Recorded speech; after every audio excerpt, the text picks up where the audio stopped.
What's going on, guys? Some other items that are must-haves if you work on your own cars in your shop. Got to get a decent set of jack stands. You know, it's good to have 4 of them because you can lift the whole car off the ground while you're, especially if you're removing wheels, rotating tires, working on your brakes, stuff like that, you know, suspension work, anything like that.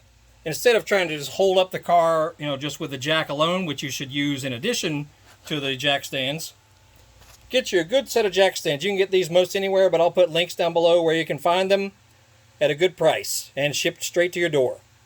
That's it. Working on a 2008 Ford Taurus X. We got all kinds of videos working on this car and plenty of others. So see the link down below. Hit the thumbnail. See y'all later.